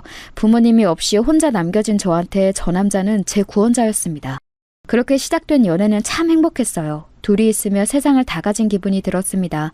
하지만 동시에 결혼 생각을 시작하며 속이 갑갑했어요. 시부모님의 반대를 어떻게 해결할지 걱정되었죠. 미영 씨가 무엇을 걱정하는지 알아요. 하지만 우리 서로를 누구보다 사랑하잖아요. 그러니까 아무리 부모님이 반대해도 우리 물러서지 말아요. 우리의 사랑은 누구보다 견고하잖아요. 제가 결혼 얘기가 나오면 표정이 어두워지니 의사는 그런 저를 안심시켰어요. 그때 저는 아빠와 살던 단칸방에서 살던 때였고 공장은 그만둔 상태였습니다. 아빠가 죽은 뒤로 자꾸 다른 생각이 나서 일에 집중할 수가 없었거든요. 미영 씨, 저와 결혼해서 집에서 아이를 키우며 사는 것은 어때요? 저는 예전부터 제 아내가 따뜻한 저녁밥을 하고 기다리는 것을 바랬어요. 미영 씨라면 현명하고 다정하니까 제가 원하던 아내의 역할을 잘 해낼 것 같아요. 저도 미영 씨가 그렇게 바라던 남편에 걸맞게 행동할게요. 제가 걱정할 때마다 남자는 확신을 주었습니다. 그래서 물러설 곳도 없이 저는 시댁에 인사를 가게 되었어요. 그런데 여러분, 저는 처음 인사 간 날 시댁 안으로 들어갈 수도 없었습니다. 여기가 어디라고 저 천한 년이 찾아와? 우리 집에 만만해? 감히 고졸에다 직업도 없으면서 친정도 없는 주제에 의사 집안에 빌붙을 생각을 해? 내가 절대 안 된다고 몇 번을 말했냐? 당장 돌아가. 내 아들한테서 떨어져! 시어머니는 급기야 집안에서 소금을 가져와서 저에게 뿌리기 시작했습니다. 너무 모욕적이었지만 그때는 물러설 생각이 없었어요. 저한테 이 남자는 이미 제 전부였거든요. 엄마 그만해요. 저는 미영 씨가 아니라면 결혼하고 싶지 않아요. 제 운명의 상대를 만났다고 했잖아요. 도대체 언제까지 이러실 거예요? 그렇게 엄마가 사랑하는 아들이 결혼하고 싶은 상대를 드디어 만났는데 제발 허락해주세요. 내 아들을 어떻게 홀렸길래 우리 착한 아들이 이렇게 나오니? 내 아들이 어떤 자식인 줄 알아? 무려 3대 독자라고. 너 같은 애가 건들 사람이 아니야. 양심이 어디 있는 거야? 내 아들하고 결혼할 여자가 한 트럭이야. 어머니, 제가 잘할게요. 저 진짜 어머님이 원하시면 대학도 다시 입학할게요. 저 고졸이지만 입학은 명문대에 입학했었어요. 돈도 결혼 허락만 해주시면 공장에 다녀서 많이 벌게요. 실망시키지 않도록 최선을 다할게요. 제발 허락해주세요. 듣기 싫다. 당장 내 집에서 꺼져. 여보, 경찰 불러. 말이 안 통하네. 시어머니는 생각보다 반대가 정말 심하셨어요. 결혼 허락을 받으려고 얼마나 애를 썼는지 모릅니다. 그때는 이 남자가 아니라면 제 인생에 결혼과 사랑은 없을 거라 생각했어요. 그래서 어머니가 반대할수록 남자와 저는 더 가까워졌습니다. 이 고난만 버티면 모든 것이 우리 뜻대로 될 것 같았어요. 결국 1년 동안의 결혼 허락 기간이 지나고 남자와 저는 결혼할 수 있었습니다. 그 비결은 바로 남자가 호기롭게 부모님에게 말했어요. 저 미영 씨와 결혼하지 못한다면 집안 병원을 물려받지 않을 거예요. 지금 다니는 병원도 사직서를 내고 어디 시골에 들어가서 혼자 스님이 되어 살도록 하겠습니다. 이렇게 미영 씨와의 결혼이 간절하고 꼭 하고 싶어요. 의사 면허를 가지고 사직서를 실제로 쓰고 시부모님께 보여줬다고 하더라고요. 결국 시아버지가 본인 병원을 남자가 물려받는다는 조건으로 결혼을 허락하셨어요. 그렇게 결혼에 성공한 저는 이제 행복 시작이라고 생각했습니다. 물론 그 생각은 제 오산이었어요. 왜냐하면 오히려 불행이 시작되었거든요. 너는 의사 남편을 두었으면 당연히 새벽 4시에 일어나서 아침밥을 할 생각을 해야지. 지금이 몇 시인데 퍼질려 자고 있니? 나 같으면 내 인생에 의사 남편이 나타났으면 황송해서 잠도 못 잤을 텐데 너는 속도 좋다. 시아버지는 결혼 허락을 하시며 남편과 제가 꼭 시댁에서 같이 살길 원하셨어요. 그래서 살던 단칸방을 정리하고 시댁에서 신혼생활을 시작했는데 너무 힘들었습니다. 시어머니는 결혼 전부터 저를 마음에 들어하지 않으셨잖아요. 결혼식을 올리고 같이 산 뒤로는 더욱 심해졌어요. 특히 남편이 없으면 저를 더 대놓고 싫어하셨습니다. 남편이 있어야 그나마 대놓고 욕하거나 뭐라 하지 않으셨죠. 그래서 저는 집에서 항상 남편이 집에 오길 바라고 말았어요. 너 지금 뭐 하는 거니? 지금 너는 음식이 입으로 넘어가? 당장 내일이 제삿날인데 재료도 다듬고 손님 받을 준비를 해야지. 친척들이 다 오시는데 이렇게 한가하게 앉아서 밥을 먹을 때야? 아휴, 이래서 근본 있는 집안의 사람을 들여야 하는 건데. 심지어 시댁은 제사가 1년에 무려 14번이나 있었어요. 제삿날마다 온 친척들이 다 시댁으로 방문했습니다. 그 제사의 음식은 오로지 저 혼자 감당해야 했어요. 너무 힘들었는데 여기다 시부모님의 생신 그리고 명절까지 있는 달이면 잠을 자는 것이 아니고 기절하듯 잠들었답니다. 이렇게 힘든 날이 연속으로 지속되자 저는 점점 살이 빠지게 되었어요. 미영아, 우리 이제 슬슬 아기 가질 때도 되었는데 네가 너무 말랐어. 밥을 잘 챙겨 먹어야 해. 원래 산모가 건강해야 아이도 건강하게 자라거든. 알지? 남편과 결혼하고 바로 아기를 갖기를 원했는데 몸이 너무 힘들고 또 스트레스가 워낙 심해서 아기가 생기지 않았습니다. 이런 우리 부부를 보며 시어머니는 또 막말을 하셨어요. 이게 다 너한테 문제가 있어서 그런 거 아니니? 우리 아들한테는 문제가 없을 텐데. 그러게 몸 관리를 잘했어야지. 도대체 결혼하고 바로 아이를 가져서 대를 이을 생각은 안 하고 뭐 하는 거야? 벌써 다음 달이면 너희 결혼한 지 2년이 되는데 아직도 아이 소식이 없는 게 말이 되니? 죄송해요. 그래도 저희 노력하고 있어요. 저번에 남편이 일하는 대학병원에 가서 검진도 받았는데 둘 다 문제는 없다고 하더라고요. 마음을 편하게 가져야 한다고 해서 최대한 스트레스를 받지 않으려고 노력 중이에요. 어머님, 조금만 더 기다려주세요. 노력만 하면 어떡해. 당장 하루하루가 급하니 아이를 잘 갖도록 네가 노력해야지. 원래 임신은 여자 몸에 따라 다른 거야. 아휴, 이런 것도 알기는 하는 거야. 고졸이라 믿을 수가 있어야지. 아휴. 시어머니는 남편이 없으면 저를 앉혀놓고 종일 이런 자른 소리를 계속하셨어요. 그래서 나중에는 남편이 출근할 때가 되면 저는 자연스럽게 표정이 매우 굳고는 했습니다. 남편도 중간에서 얼마나 곤란했는지 몰라요. 당당하게 맞서고 싶어도 현실적으로 시부모님에게 지원을 많이 받고 있었고 남편이 시아버지 병원을 물려받을 예정이라 심하게 반발할 수도 없었답니다. 그러던 어느 날 드디어 그렇게 바랬던 임신을 하게 되었어요. 그래, 수고 많았다. 우리한테도 드디어 손주가 생기는구나. 친구 녀석들이 손주 자랑을 할 때마다 얼마나 부러우는지 몰라. 그래, 아가. 혹시 먹고 싶은 거 있으면 언제든지 말하렴. 알겠니? 제가 임신하자 시아버지의 태도가 한층 누그러지셨어요. 원래 되게 무뚝뚝하셔서 말씀도 많지 않으셨거든요. 그런데 임신 이후로는 저한테 너그럽고 다정하게 변하셨습니다. 그런데 이런 시아버지를 보고 시어머니는 제가 더 싫어졌나 보더라고요. 아유, 걸리적거려. 괜히 여기서 알짱거리지 말고 저리 가. 너 그리고 내가 화장실 청소 아까 하라고 했는데 안 했지? 임신했다고 집안일 안 할 생각은 하지도 마. 알겠어? 어째 임신 이후로 시어머니 행패는 날이 갈수록 더 심해졌어요. 그렇게 임신하라고 할 때는 언제고 저를 더 괴롭혔습니다. 나중에는 시어머니의 목소리만 들어도 깜짝 놀라고 손발이 떨릴 정도가 되었어요. 그러다 어느 김장을 하던 날이었는데 종일 쭈그려 앉아있으니 허리가 끊어질 것 같더라고요. 임신한 상태라 안 그래도 몸이 좋지 않았는데 잠깐 쉬려고 일어났더니 시어머니가 또 저에게 뭐라 하기 시작했습니다. 오늘 안에 김장 100포기 하라고 했잖아. 너는 어째 애가 그렇게 꾀만 부릴 생각을 하니? 임신한 게 대수야, 어? 시댁을 도대체 뭐로 보고 그러는 거야? 어머니, 그게 아니고 제가 지금 너무 허리가 아파서요. 10분만 쉬고 바로 다시 할게요. 어머니! 내 배! 어떡해! 시어머니는 제가 조금만 쉰다고 하자 저를 뒤로 밀어버렸어요. 몸이 무거운 상태였고 힘들게 일한 뒤라 저는 휘청거리며 넘어지게 되었습니다. 안정을 취해야 하는 시기에 저는 그만 오히려 유산을 하게 되었죠. 엄마, 도대체 미영이한테 왜 그러세요? 엄마가 원하던 임시까지 한 사람한테 이래도 되는 거예요? 미영이가 엄마 마음에 들지 않아도 제 마음에 든다고요. 제발 이제 며느리로 받아주세요. 내가 일부러 그런 것도 아니고 그냥 나는 며느리가 김장하느라 힘드니까 그저 조금 쓰다듬어서 안마해주려고 한 건데 아들, 네가 어떻게 엄마한테 그러니? 엄마는 너무 속상해. 여보, 당신은 나 믿지? 며느리만 믿는 거 아니지? 아가, 너도 참 무섭다. 어떻게 그러니?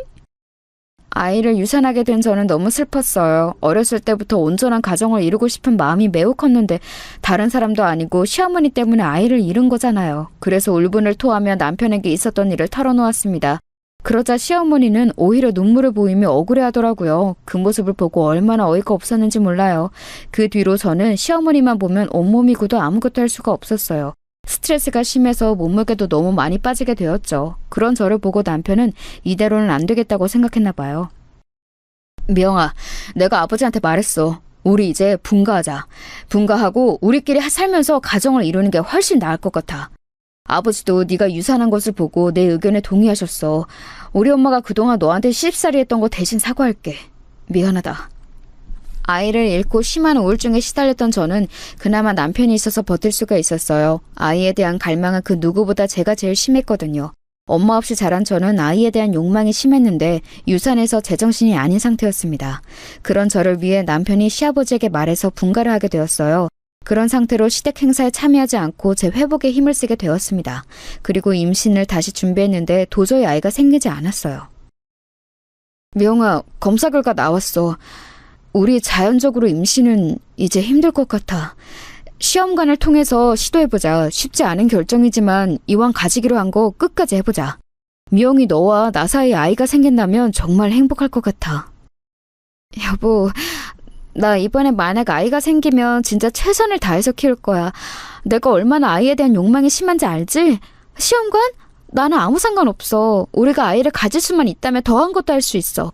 자연적으로 임신은 더 힘들다는 검진 결과가 나왔고 남편과 저는 시험관으로 아이를 가질 준비를 시작했어요. 자연 임신이 힘든 만큼 시험관 임신도 참 힘들었습니다. 하지만 그럴수록 남편과 저는 서로를 의지하며 버텼어요.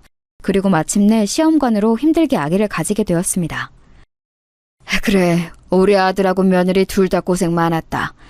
이번에는 부디 몸조리를 잘해서 출산까지 아무 일 없이 건강하게 낳도록 하자. 명희, 네가 힘들면 우리 집 행사에 임신기간 동안 오지 않아도 된다. 시아버지는 그런 저를 위해 무려 제사와 명절 때도 원할 때만 오라고 하셨어요. 저를 생각해 주신 시아버지 덕분에 저는 아주 편하게 태교할 수 있었습니다. 이 점이 시어머니의 심기를 건들 줄은 전혀 몰랐죠. 그 상태로 저는 아이를 출산했는데 아이의 성별은 딸이었어요. 사실 저는 속으로 내심 딸이 태어나길 원했습니다. 왜냐하면 같은 성별이라 공감대도 더 많아 보였고 말도 잘 통할 것 같았거든요. 그래도 만약 아들이 태어났어도 실망하거나 그러지는 않았을 거예요. 너무 바랬던 아이라 성별이 크게 중요하지 않았거든요. 물론 딸이라면 더 좋았겠지만 아들이어도 싫지는 않았을 거라 확신해요. 남편도 저와 같은 마음이었습니다. 아이야 가질 수 있으면 더 가져도 되는 거니까요. 그런데 시어머니는 전혀 아니었나 봐요. 대를 이어야 하는데 무슨 딸을 낳니? 아유, 아들을 낳아야 네 남편을 이어 의사가 되어 병원을 이어봤지. 딸을 낳으면 그게 무슨 소용이야? 다음에는 노력해서 아들을 가져라. 어머니, 그래도 딸도 소중한 자식이잖아요. 딸도 귀엽고 예쁘니까 너무 미워하지 마세요. 우리 영지 남편 닮아서 눈도 크고 예쁘잖아요? 대를 잇는 건 아들이야. 아우, 꼴도 보기 싫으니 저리 치워라. 임신기간 내내 시댁은 오지도 않더니 그래놓고 낳은 건 딸이야? 참 기가 막혀. 시어머니는 우리 딸들 대놓고 미워하셨어요. 시아버지가 그래도 딸을 예뻐하셔서 시댁에 시간이 나면 자주 갔는데 시어머니는 한 번도 우리 아이를 안아준 적이 없습니다. 애가 울음소리가 큰 거 보니까 크게 될 아이인가 보다. 우리 진영이를 따라 의사가 되면 얼마나 좋을까. 요즘은 여자 의사도 많으니까 기대가 된다. 여보, 무슨 소리를 하는 거야? 당연히 아들이 이어야지. 다음에는 아들을 낳을 수 있을 거야. 그리고 아기 너무 그렇게 안고 있지 마. 버릇 나빠지니까. 여자 목소리가 원래 담을 넘으면 안 되는 건데 쟤는 누구 닮아서 저렇게 울음소리가 큰 거야? 엄마, 그래도 제 자식인데 예뻐해 주세요. 아들이 아니어도 딸도 요즘은 대를 잇고 그래요. 아기도 사람이라 다 감정이 있는데 너무 미워하면 명주도 상처받아요. 상처를 받고 말고 그게 뭐가 중요해. 중요한 건 바로 아들이 아니라는 거지. 아우, 됐다. 나는 할 말 없다. 보기 싫으니 내가 피해야지. 시어머니는 급기야 나중에는 제가 딸을 데려가면 방으로 피신하기도 하셨어요. 제가 만약 혼자 방문할 때는 제 얼굴도 보지 않으셨죠. 저도 사람이라 당연히 상처를 받았습니다. 하지만 시어머니는 그런 제 반응을 신경도 쓰지 않았고 심지어 딸이 크면서 더 미워하는 게 심해졌습니다. 그러다 제가 더는 못 참고 이혼하게 된 계기가 발생했어요. 그날은 명절 전이라 제가 미리 가서 음식을 준비하고 있었습니다. 딸이 그때 8개월이라 많이 어렸어요. 아직 어른들이 먹는 음식을 다 먹이지는 않고 있던 상태였습니다. 그런데 제가 요리하느라 정신없는 사이 시어머니가 어른들이 먹는 김치를 딸한테 먹이더라고요. 매운 게 입에 들어간 딸은 숨을 헐떡거리며 울기 시작했어요. 어머니, 영재한테 뭐 먹이셨어요? 혹시 김치 먹이셨어요? 아직 너무 아기라서 물에 씻은 김치도 먹이면 안 되는데. 어떡해. 아가 괜찮아? 세상에 어떡하지? 아니, 너무 어릴 때부터 그렇게 가래서 먹이면 아이한테도 좋지 않아. 너는 왜 그렇게 애가 유난이니? 나는 우리 진영이 키울 때 그렇게 유난으로 키우지 않았어. 애를 좀 방목하며 키워야 잘 자라지. 우리 아들 봐라. 그러니까 의사 됐잖아. 그건 나중 일이고요. 지금은 우리 딸 겨우 8개월이잖아요. 아무리 제가 싫고 딸이 마음에 들지 않으셔도 이렇게 매운 김치를 먹이시면 어떡해요. 어머니, 진짜 너무하시네요. 뭐? 너 말 다 했어? 지금 시어머니한테 소리를 질러? 너 미쳤어? 어? 지금 뭐 하자는 거야? 딸 낳은 게 자랑이니? 어? 엄마 없이 자란 걸 이렇게 티내는 거야? 네? 지금 뭐라고 말씀하셨어요? 어머니, 말씀이 매우 지나치시네요. 아무리 그래도 그런 말을 저한테 어떻게... 어머니가 저 마음에 들어하지 않는다는 거 저도 아는데요. 그래도 이러시면 안 되는 거죠. 내가 없는 말을 지어냈냐? 네 딸도 너처럼 잘하는 거 아니니? 아유, 꼴도 보기 싫어. 저는 시어머니의 막말에 너무 큰 상처를 받았어요. 충격의 눈물이 하염없이 흘렀는데 시어머니는 그런 제 딸과 저를 꼴도 보기 싫다고 하셨죠. 순간 머릿속에 많은 생각이 스쳐 지나갔습니다. 제가 아무리 정상적인 가정을 꿈꾼다고 해도 이런 시어머니와 남은 인생을 함께할 수는 없었어요. 우리 딸한테도 그건 못할 짓이라고 생각했죠. 남편과의 관계도 문제가 없었고 시아버지는 다정했지만 시어머니를 더는 견딜 수가 없었습니다. 그렇게 저는 이혼을 하게 되었어요. 미영아, 내가 입이 10개라도 할 말이 없어. 나는 너와 이혼하기 싫어. 그런데 내가 하기 싫다고 상처받은 너를 붙잡는 것은 너한테도 못할 짓이라고 생각한다. 그동안 나와 살아줘서 고마워. 우리 서류상으로 이혼해도 인연을 끊지는 말자. 나는 너를 아직 사랑해. 나도 당신은 최고의 남편이자 아빠라고 생각해. 당신 엄마가 싫어서 이혼하는 거지 당신과의 인연의 끈이 끊어진다고는 생각하지 않아. 내가 얼마나 정상적인 가정을 꿈꿨는지 알지? 우리 영재를 위해서도 우리 계속 연락하자. 당연하지. 내가 미영이 너를 사랑하는 것처럼 영주도 무척 사랑해. 우리가 영재를 가지려고 얼마나 노력했는지 기억나지? 영재를 위해서라도 계속 연락하자. 적어도 우리가 딸한테 부끄러운 엄마와 아빠가 되기는 싫어. 제가 시어머니에게 시집살이를 너무 크게 당했던 것을 남편은 이미 알고 있었어요. 그래서 저를 미안해서 붙잡지 못한다고 했죠. 남편도 저도 딸을 가지려고 노력을 했었기에 연락을 끊지는 않았습니다. 실제로 이혼하고 제가 딸과 같이 살 수 있도록 아파트도 얻어주었어요. 여보, 고마워. 앞으로 영지 키우면서 나도 자립할 수 있도록 노력할게. 당신은 진짜 어머니만 아니었으면 내가 절대 이혼하지 않았을 거야. 아니야, 우리 엄마는 내가 어렸을 때부터 유난히 심했어. 그리고 미영아, 나는 네가 일하지 않았으면 좋겠어. 내가 돈을 충분히 줄 수 있으니까 영지를 위해서라도 집에서 편하게 있어. 너는 항상 엄마의 손길을 원했잖아. 정말 그래도 될까? 그럼 나중에 영지가 학교에 가서 내가 시간이 생길 때까지는 고맙게 도움을 받을게. 실제로 남편은 월마다 돈도 넉넉하게 보내주었어요. 시간이 나면 집에 와서 영지와 놀아주고 여행도 같이 다녔습니다. 이혼하며 연락처를 아예 바꿔서 시어머니와 연락은 더하지 않았습니다. 오히려 시부모님과 연락은 안 하고 남편과 있는 시간이 늘어나서 사이는 더 좋아졌어요. 우리가 낳았지만 진짜 우리 영재 천재 아니야? 내 새끼인데 너무 똑똑하고 사랑스러워. 내가 매일 같이 있지 못해줘서 미안해. 나중에 시간이 많이 흐르면 그때 우리 다시 합치자.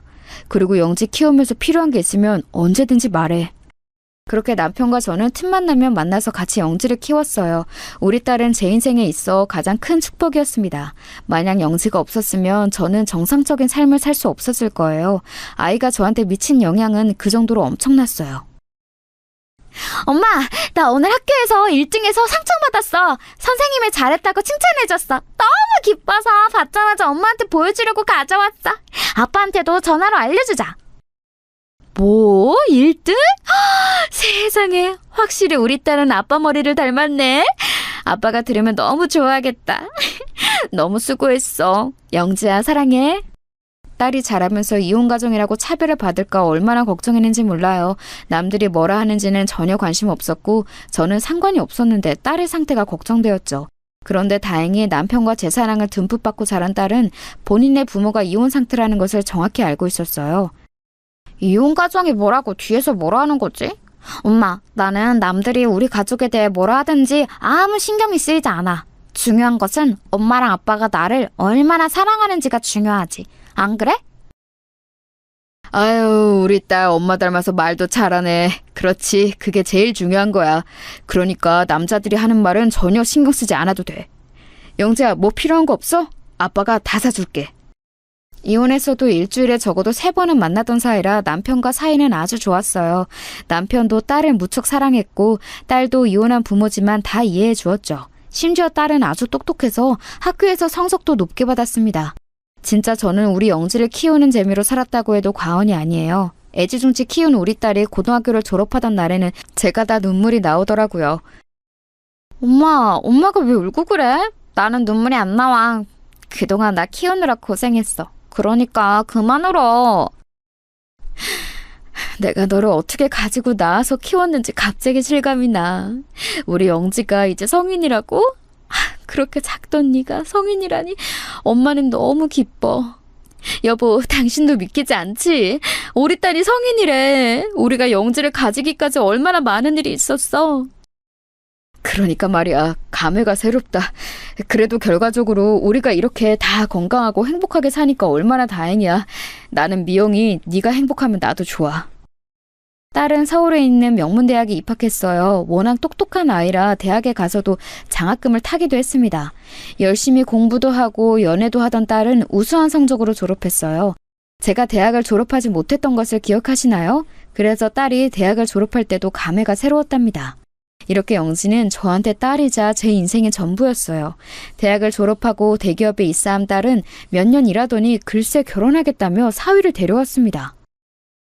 안녕하세요, 장모님. 영지한테 얘기 들었습니다. 혼자 영지 키우느라 고생 많으셨어요. 앞으로 제가 영지 손에 물 한 방울 묻히지 않게 하겠습니다. 사위는 아주 듬직한 풍채를 가지고 있었어요. 서글서글한 인상이 아주 좋았습니다. 저런 남자라면 우리 딸은 믿고 보낼 수 있겠다 싶었어요. 그런데 남편도 같이 있었는데 사위가 돌아간 후 남편이 저에게 슬며시 말을 꺼냈습니다. 그런데 뭔가 찜찜해. 말로 설명할 수 없는 그 무언가가 있어. 뭔가 걸리는데 뭘까? 내가 너무 예민하게 반응하는 건가? 아이, 여보, 왜 그래? 그래도 우리 영지가 드디어 결혼하는데 괜히 안 좋은 생각하지 마. 대수롭지 않게 넘기고 딸과 사위의 결혼을 진심으로 축하했습니다. 남편이 도움을 많이 줘서 호화스러운 결혼식을 올릴 수 있었어요.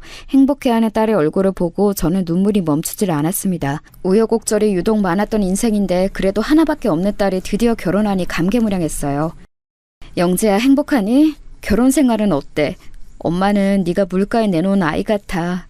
우리 딸 혹시 먹고 싶은 거 있어? 엄마가 너 가졌을 때는 그렇게 귤이 먹고 싶었는데.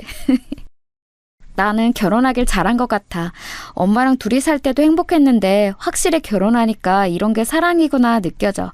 먹고 싶은 것은 남편이 사주고 있으니까 그런 걱정하지 마. 엄마, 내가 이따 다시 연락할게. 딸이 결혼해서 집을 나갔어도 저는 늘 그리웠어요. 결혼하며 다른 지역으로 가서 시작했기 때문에 더 걱정되었죠. 그런 딸에게 전화를 걸어 자주 안부를 확인하고는 했답니다. 그런데 이상한 일이 일어났어요. 평소에 딸과 저는 적어도 이틀에 한 번은 문자로라도 안부를 주고받았거든요. 그런데 딸에게 아무런 연락이 오지 않더라고요. 그런 기간이 일주일이 지나자 저는 남편에게 말했어요. 영재한테 연락이 일주일이 넘게 없어. 무슨 일이 생긴 거 아닐까? 원래 이렇게 연락이 안 되던 애가 아닌데. 사위한테 연락해볼까? 그래? 내가 전화해볼게. 이상하다. 그러고 보니 나에게도 딱히 연락이 없네. 원래 영재가 나한테 먼저 연락을 자주 했었거든. 남편과 저는 이상함을 눈치채고 사위에게 연락했더니 대수롭지 않게 받더라고요. 아, 영지요? 아마 집에 있을 거예요. 제가 연락하라고 할게요. 장모님 걱정하셨군요. 너무 걱정하지 마세요. 사위의 연락을 받고 종일 딸의 연락을 기다렸는데 아무리 기다려도 연락이 오지 않았어요. 남편과 저는 진지하게 경찰에 신고할까 고민했습니다. 여보, 아니야. 일단 신고하기 전에 사위 회사에 가보자. 사위 얼굴을 보면 우리가 눈치챌 수 있을 거야. 남편의 말을 듣고 저는 남편과 같이 사위의 회사에 찾아갔습니다. 사위는 우리 부부를 보고 활짝 웃으며 반겼어요. 그 모습을 보고 내심 속으로 긴장을 풀게 되었습니다. 우리 영지가 도통 연락이 되질 않아. 저번에 자네가 말한 대로 연락을 계속 기다렸는데 안 오더라고. 찾아갈까 생각했지만 사돈댁과 같이 사니까 그럴 수도 없고. 그런데 우리 딸이 걱정이 돼가지고 이렇게 찾아왔어. 일하는데 방해해서 미안하네. 아니에요, 장모님. 저는 이해합니다. 그리고 사실 제가 일부러 말하지 않았던 사실이 있어요. 장인어른 장모님, 사실 영지가 많이 아파요. 그래서 미국에 요양 보냈어요. 영지가 절대 부모님께 알리지 말라고 해서 끝까지 비밀로 하려고 했는데. 뭐라고? 그게 무슨 말인가? 아니, 우리 영지가 어디가 아파? 자세히 말해보게. 나는 처음 듣는 내용이야. 큰 병원에서 검진했는데 영지의 몸에 악성 종양이 있다고 하더라고요. 그래서 영지가 의사인 아빠에게 알리기 싫다며 미국으로 갔어요. 영지, 그래도 내년에 다시 한국에 올 거니까 조금만 기다려주세요. 급기야 사위는 얼굴을 손에 묻고 오열하기 시작했어요. 저는 너무 놀라 사실이 믿기지 않았습니다. 우리 딸이 아픈지도 모르고 저는 연락을 기다렸던 거였어요. 그렇게 남편과 사위의 회사를 나오는데 그 순간이었습니다. 여보, 이상해. 아무리 생각해도 이건 말이 되지 않아. 내가 지금 병원을 운영하고 우리 아버지도 병원장이었잖아. 영지 우리 병원에서 최첨단으로 건강검진을 매년 받아. 아무 이상이 없었는데 결혼하고 갑자기 악성종양? 내가 아까 병명을 물어봤는데 대답하지 못했어. 이건 분명 우리 딸에게 무슨 문제가 있는 거야. 뭐? 그러면 어떡해? 우리 영지 어떡해? 경찰에 신고해야 할까? 아니, 그건 너무 섣부른 선택이야. 일단 우리끼리 해결하자. 그래야 오히려 우리 딸의 안전을 보장받을 수 있어. 여보, 좋은 생각이 났어. 우리가 사돈댁에 불시에 방문해서 카메라를 설치하는 거야. 남편과 저는 더는 지체하지 못한다고 판단했어요. 그래서 소형 카메라를 구입해서 무작정 사돈댁을 방문했습니다. 어머, 여긴 어쩐 일이세요? 잠시만요. 집이 더러워서요. 조금만 기다리세요. 금방 열어드릴게요. 사돈은 우리를 보자 심하게 당황했어요. 연락도 없이 불쑥 찾아가는 행동이 예의가 없다는 것을 알고 있었지만 그때는 그런 게 신경이 쓰이지도 않았습니다. 20분 정도 기다린 후에 사돈댁으로 들어갔더니 우리 딸의 흔적은 보이지 않았어요. 제가 사돈과 얘기하는 사이 남편은 몰래 잘 보이는 곳에 카메라를 설치했습니다. 그리고 여러분, 믿을 수 없는 일이 일어났어요. 남편과 저는 그날 밤 바로 우리 집으로 와서 노트북에 카메라 원격 조정하고 지켜봤습니다. 그런데 노트북으로 보이는 화면을 보고 저는 너무 놀라서 말을 할 수가 없었어요. 야, 너희 부모 오늘 왔다 갔던 거 알지? 적당히 네가 아파서 외국 갔다고 했으니까 나중에 연락 오면 그렇게 말해. 알겠어? 빨리 청소하고 빨래 하라고. 화장실 청소 안 해? 아까 회사로 찾아와서 얼마나 놀라는지 몰라. 장인어른은 의사라더니 그렇게 시간이 많나? 전현하고 최대한 연락 못하게 해. 엄마가 잘 감시하란 말이야. 나중에 우리가 그 병원 구워 삶아서 차치한 다음 팽하자고. 좋아. 돈이 역시 최고야. 그렇지? 우리 똑똑한 아들 덕분에 엄마가 인생 피게 생겼다. 사돈과 사위는 우리 딸에게 서슴없이 욕설과 더불어 막말을 내뱉었습니다. 우리 딸은 기가 팍 죽어서 집안일을 하녀처럼 하고 있었어요. 제가 이혼한 이유가 시어머니의 못된 시집살이 때문이었잖아요. 그래서 그 광경을 보고 저와 남편은 이를 갈며 바로 우리 딸을 구하러 사돈댁으로 쳐들어갔습니다. 남편을 보니 손에는 망치가 들려 있었죠. 우리가 문을 쾅쾅 두드리자 분명히 안에 있으면서 인기척을 내지 않더라고요. 이 망할 놈들아, 문 열어! 내 딸 데리고 안에 있는 거 다 알아. 안 열어? 경찰에 신고하기 전에 문 열어! 자식을 구하기 위해 부모는 어떠한 짓도 할 수 있다는 것을 저는 그때 알게 되었어요. 남편은 현관문을 망치로 내리찍어서 문을 열고 들어갔습니다. 엄마, 아빠! 나는 엄마야 아빠가 나 보러 올 줄 알았어. 나 살려줘. 보고 싶었어. 딸은 우리 부부의 얼굴을 보자마자 눈물을 터뜨렸어요. 제가 우리 영지와 함께 눈물을 흘리는 동안 남편은 말 그대로 사돈의 집을 때려 부수기 시작했습니다. 아니 잠시만요. 이거 뭐 하는 짓이에요? 장인어른 일단 진정하시고 제 말 들으세요. 누가 당신 장인어른이야? 됐어 이 사람아. 비켜! 이 망할 놈들이 감히 내 딸을 괴롭혀? 당신들 각오해. 남편은 온갖 사돈의 집안 살림을 다 때려 부쉈습니다. 저도 지켜보는 것만으로도 얼마나 뿌듯하고 통쾌했는지 몰라요. 말리는 사위와 사돈에게 저는 말했습니다. 당신들 이거 사기 결혼이야. 우리 남편 의사인 거 알지? 카메라에 다 녹화되어 있으니까 각오해. 알겠어? 이 집도 우리 남편이 사준 집이잖아. 결혼 전에 그렇게 잘 보이려고 하더니 다 이런 속셈이 있었어? 아이고 잠시만요. 우리 무슨 오해가 있었던 것 같은데 그게 아니고 아이고 우리가 일부러 그런 게 아니고 오늘만 그랬던 건데. 됐어 꺼져. 우리가 이제껏 지원해줬던 거 다 뱉어내. 남편과 저는 하나밖에 없는 우리 딸의 결혼을 위해 많은 돈을 썼거든요.